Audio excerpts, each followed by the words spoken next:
As far back as I can remember, I always wanted to be a gangster.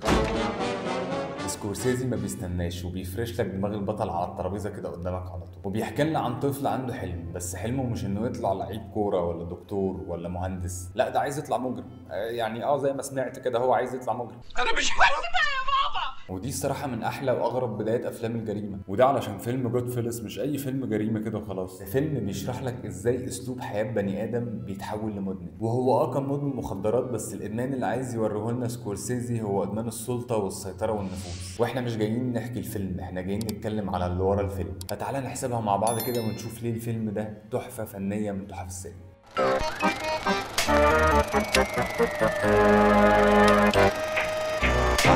فيلم جود فيلس بيتكلم عن قصة حقيقية للمجرم هنري هيل، والقصة مكتوبة في كتاب اسمه وايز جاي للصحفي والكاتب نيكولاس بيليك. وفي عالم المافيا الامريكي كلمة جود فيلس بتبقى زي لقب كده ما بين العصابات، معناها الراجل ده تمام وزي الفل، راجل مافيا كده مقصل بصحيح. زي عندنا كده في مصر في كود ما بين الاشقية والناس اللي عاشت شقاوة في حياتها هتفهم يعني الموضوع ده. وللي مش فاهم، يعني انا وانت مثلا لا سمح الله بنتاجر في الممنوعات وما بيننا شويه مشاكل، فمش هروح بقى ابلغ عنك احرق لك بيتك ماشي، انما ابلغ عنك ليه؟ انا مش متربي، مش ابن اصول يعني، ولا ايه الكلام؟ والشخص بقى اللي بيحترم الكود او الميثاق ده ما بين العصابات بيتقال عليه الجود فيلا. وده سبب من الاسباب اللي خلى سكورسيزي يغير اسم الفيلم من وايز جاي لجود فيلس. وفي مقابله لسكورسيزي بيقول فيها ان انا اول ما قريت الكتاب ده اتصلت بنيكولاس وقلت له انا كنت مستني حد يكتب الكتاب ده من زمان. يا حلاوتك يا حلاوتك، انا كنت بدور على واحد زيك من زمان. ومعلومه جانبيه كده، الفيلم ده اتقال فيه كلمه حوالي 300 مره تقريبا، يعني وقتها كان ممكن يدخل موسوعه جينيس بال 300 دول مستريح. ودلوقتي في المركز الاول فيلم سويرنت اتقالت فيه 935 مره تقريبا.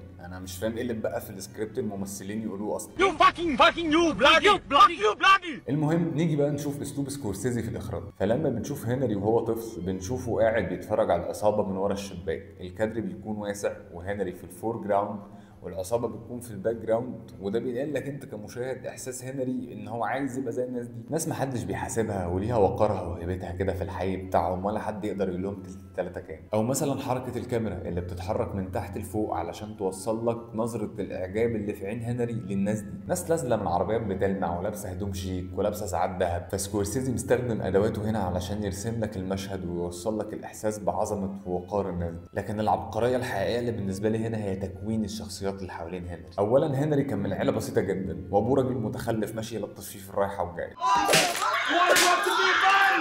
فده خلى هنري ما عندوش اي انتماء لعيلته وبيدور على احساس العيله ده في اي مكان تاني. ولما ينجح هنري في ان هو يدخل وسط العصابه دي ويشتغل معاهم، هدفه ما كانش الفلوس، هو لقى فيهم العيله اللي هو كان بيدور عليها وحس ان هو واحد منهم.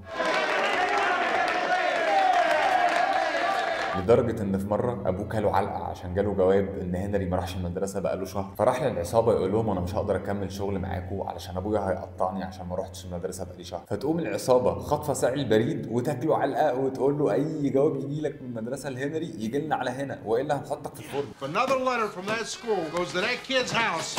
In the fucking oven, you're gonna go ahead first. That was it. No more letters from truant officers, no more letters from school, in fact no more letters from anybody. وبيظهر بعد كده شخصية جيمي اللي لعبها روبرت دينيرو، اللي بعد كده بيبقى الهنري زي اخوه كبير كده، راجل هادي وذكي وعنده كاريزما، وده بيعوض هنري عن احساس الابوة اللي ما كانش لاقيه مع ابوه الحقيقي. I thought you'd be mad. Man, I'm not mad. I'm proud of you. You took your first pinch like a man, and you learned the two greatest things in life. What? Look at me. Never rat on your friends. And always keep your mouth shut. والصراحة روبرت دينيرو لعب الدور حلو قوي، يعني كان في كتاب اسمه سكورسيزي اون سكورسيزي كاتبه مارتن سكورسيزي، كان بيقول فيه من كتر هوس دينيرو بالتفاصيل كان بيتصل بهنري الحقيقي ويقول له انت بتشرب السيجارة ازاي؟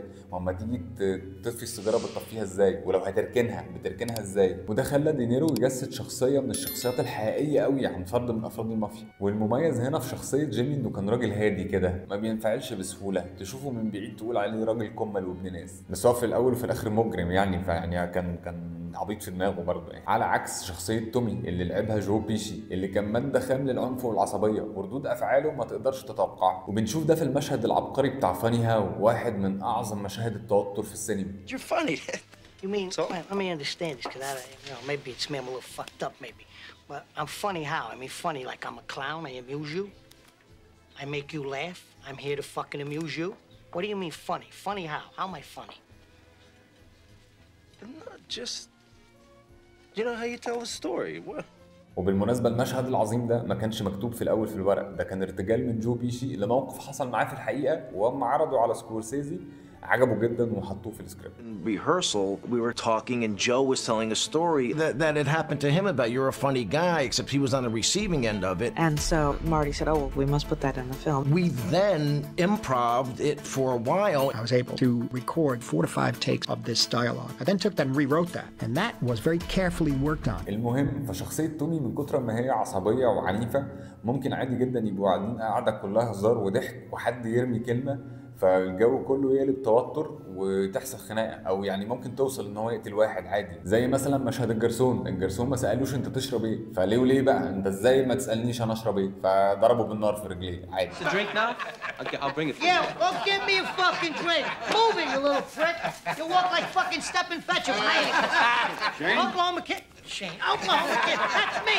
I'm the Oklahoma Kid. You fucking Barney. Dance, Yahoo, you motherfucker. Come on.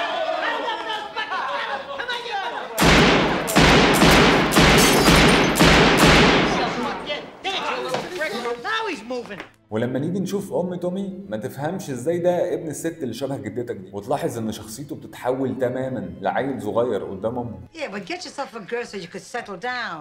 That's what I settle down almost every night, but then in the morning I'm free. I love you. I want to be with you. ونلاحظ في المشهد ده ان الشخصيات بتتحول من ان هي افراد عصابه مافيا لشويه صحاب قاعدين بيتغدوا عند تيتا في البيت. Look at this. It's beautiful. I like this one. One dog goes one way and the other dog goes the other way. One is going east and the other one is going west. So what? بالمناسبة دي أم سكورسيزي في الحقيقة أصلاً يعني. My mother acts in them a number of films. Marty. And to her, she perceived it as my son's making a film, and these are my son's friends. How are you? I haven't seen you so long. It wasn't De Niro, it wasn't Joe Pesci, it wasn't the level of these incredible actors.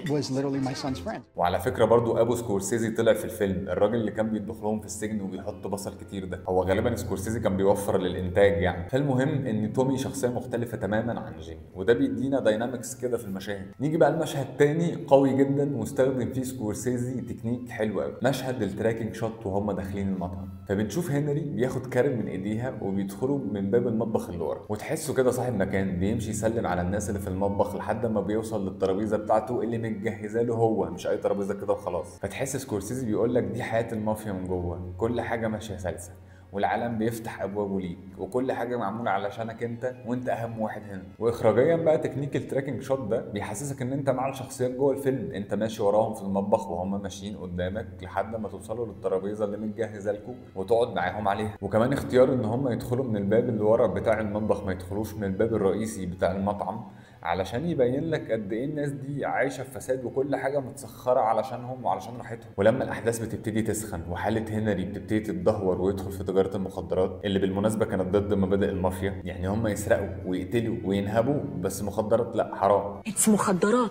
فبنلاحظ ان ايقاع الفيلم بيبتدي يبقى اسرع، اللقطات بتبتدي تبقى اقصر، الكاميرا بتتهز كده عشان توصل لك احساس التوتر اللي في المشهد، ونوصل بقى لاقصى درجات التوتر لما هنري بيدخل في حاله بارانويا وبيحس ان في هليكوبتر من الاف بي اي بتراقبه طول الوقت. فبنشوف برضو المونتاج السريع ومزيكا الروك اللي شغاله في الباك جراوند عشان تنقل لك حاله التوتر والبارانويا اللي عايش فيها هنري.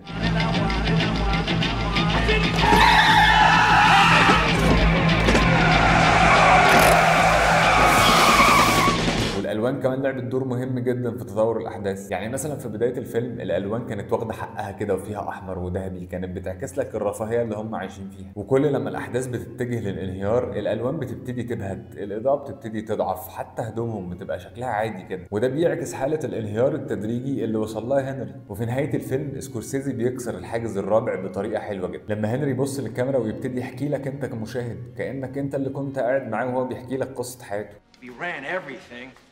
We paid off cops, we paid off lawyers, we paid off judges. Everybody had their hands out. Everything was for the taking.